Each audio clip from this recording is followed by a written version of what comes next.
Hey everybody, and welcome to Game of Thrones. And I'm going to show you in this Braavos update how to manage your bank and how to start your own bank as well. It's pretty easy. Seems a lot of intricate stuff, but I'm telling you, it's really easy to do. Banking in real life is probably a lot harder. So we're gonna we have an investment fund. So you can invest 1,000 gold every 2 years. Performance of the investment fund is dependent on the current director's stewardship. So the director is me right now. I have 9 stewardship right now. So our investment fund, if you view the ledger here, you look inside the book, you can see the investment fund volume is 0. So the investment fund is pretty much what the bank uses to just invest. So in case the bank is losing out money, you can take from the investment fund or put more into it as well, so you're not completely broke and you're not losing out on expenses. The total value of the bank, of course, for Braavos is 10,000. Available capital is 10,000. You won't start out with that if you start your own bank, which I'll show you. You can show the shareholders here, and the more shares you have, the more likely you become the main shareholder. And being the main shareholder means you get more money. So mainly what I try to do with banking is I try to, first off, I would want to change the risk level, especially if I'm a big bank. I would want to do come one, come all. Actually, no, we want to be cautious. Sorry. If you don't have a lot of money at all, I would just make the risk crazy, because this is free money that you're getting. And if you do show important debtors, shareholders, I'll show all of this here. I'll let time go by. Alright, as time went by, you can tell that the available capital has decreased by about 2764 because we've loaned it out. But the more you loan it out, the more revenue you get. And right now we don't have any expenses because we have not lost any loans to default here. If someone goes into default, you can really mess them up. Taking land from them by boosting up a claimant. You can just destroy their development, and that development gold goes to you. So you basically put them into like debtors. You screw them over with the debt. We can adjust the interest rate here as well. I usually do more profits. Yeah, annual increase shareholder increase by 1%. Track fewer customers while the profits per increase. If you're the only bank, do this, right? Because you're the only bank. Of course, you want to be more profitable. Where else are they going to go to? You know, so more profitable. You can adjust the dividend rates. I always enrich the shareholders. 100% of the bank's profits would pay to shareholders as dividends every 5 years.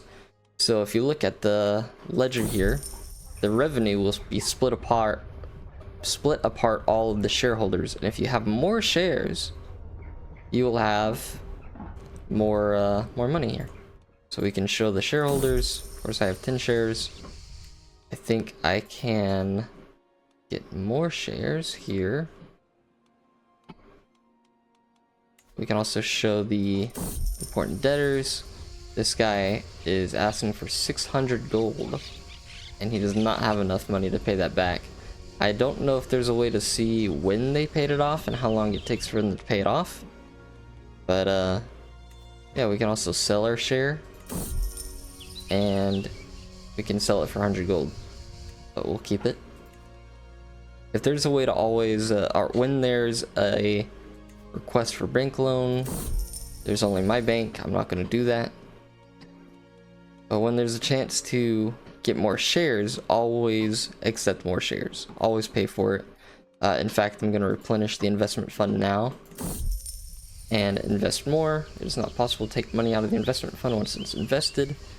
By replenishing the bank's investment fund, the money will no longer be available to be handed out as loans to would-be debtors. In return, the fund will provide profits every year if sensible investments are made. However, investments in unstable and risky opportunities risk losing money in the fund, much more likely if it is not well managed by a competent director. So we would be investing on things. I'm gonna go ahead and invest the money and adjust interest rates, of course. Yeah, more profitable. Did that one. So now we can view the ledger now. I have 1,000 gold for the investment fund. So now you can always just invest stuff for your bank. Now we have more debtors, things like that. Right now we're trying to fight a war here. And we made a profit of 5 gold from the investment fund itself.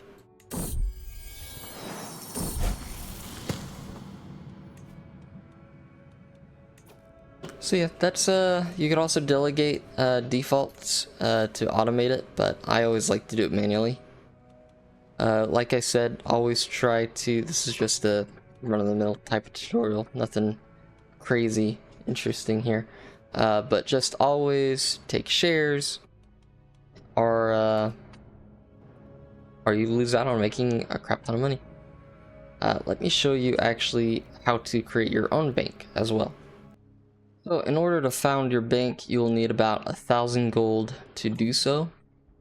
Isn't that too hard, especially if you play as a richer nation here. I like the RP is either the Lannisters created a bank, Old Town making a bank, or even the Iron Throne as well. So you want to found the bank of the Iron Throne here. I will be the new director, and I'll be able to invest money. So we have our bank, and it's just me. 700 available capital, no interest, number of issued shares 10. We can adjust the interest rates, which we want to be more competitive, I would say. Profits decrease. I mean, you want to be competitive against the Iron Bank, don't you? The risk level, I try to be cautious, and we have no important debtors or anything like that. You can always invest in the bank as well. So investing in the bank increases your shares. This is what I was showing you here. Owning more shares will increase the dividend you get. So, of course, you want to invest in the bank. You want to have as much shares as possible. Always invest in the shares if you can. And we'll just have time go by a little bit and see if we can't get any people who. Okay. All right. Pop-ups. See if we can get any more shareholders or anything like that. So Lord Harbert, House Riker, now has a share. And right now we don't have any, see, are we loaning anything out? We do have 717 loan out, so we can show the important debtors. No crazy debtors, just a lot of like random debtors. Always try to invest in the bank if you can.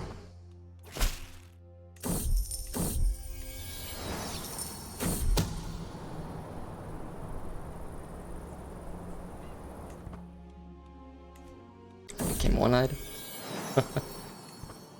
One-eyed bank teller. So many pop-ups. Okay. And we can always request a bank loan. So if you wanted to create your own bank, you could always request a loan from the Iron Bank, and then create your get 1,000 gold, and then you create your own bank that way. You can always sell your share. I just keep investing as much as I can. You don't want, especially if you started this, you don't want to. Where's the shareholders? Yeah. You don't want anybody coming up to you in shares. You created this bank. You don't want to lose out on it, do you? I'll replace my eye with a gem of money. Make it look like money. There we go. Cool. So yeah, that's pretty much it. It's just a little side mini game you could do. Nothing too crazy. Nothing that breaks the game or anything. It's just a normal way to make a lot of money. And eventually you'll get monthly income from the bank. And revenue is 56 gold. I think that's even, we're making even more gold than the Iron Bank right now. So yeah, we will be having a lot of money. And that's how you just make money. It's a simple little mini game. Just increase your shares, maybe change your risk level now and then. Come one, come all. See if anybody wants to come and make some money. And yeah, you don't have to worry about the investment or anything. If anybody has any comments that you can add to this tutorial, please let us know. It could help anybody from who's just got the game, who doesn't really understand it, to something even I don't get. So thanks. I always read comments. Thank you guys for watching. Peace.